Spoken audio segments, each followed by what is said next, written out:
এরকম ভুল বিভ্রান্ততে রাখা উচিত না।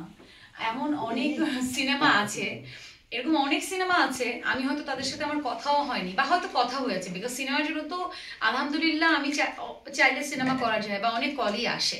কিন্তু এমনও সিনেমা আছে যে আমার প্রপারলি মিটিংটাও হয়নি, তারপরে হয়তো তারা কাউকে না কাউকে বলে নিউজ করে ফেলেছে যে আমি সিনেমাটা করছি। সো নিউজটা যখন কেউ করে, কেউ কিন্তু ফোন করে কনফার্ম হয়ে নিউজটা করে না, তাদের মন গড়া মতো কিন্তু নিউজটা করে দেয়। সো ওইটাতে কিন্তু আমার হাত নেই। শুধু এতটুকু বলবো যে সিনেমা করছি না করছি এটা খুব একটা বড় ভালো একটা নিউজ, সো এটা লুকানোর কিছু নেই। সো আপনারা যখনই নিউজ করবেন একটু জেনে নেন যে সিনেমাটা করছি কিনা, কারণ এটা না দর্শকদেরকে ভুল ভ্রান্তিতে রাখা রাখা হয়, যেটা আমার খুবই খারাপ লাগে মাঝে মধ্যে।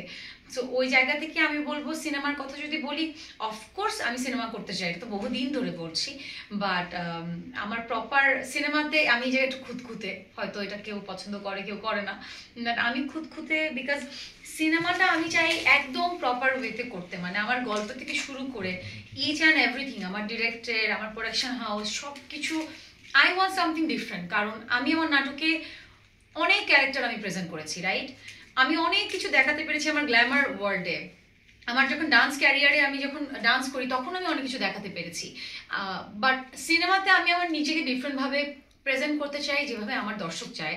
সো যখন আমি প্রপার একটা স্কোপ পাবো, চান্স পাবো, গল্প পাবো, আমি তখন করে ফেলবো। সো আই ডোন্ট নো এটা আজকে না কাল।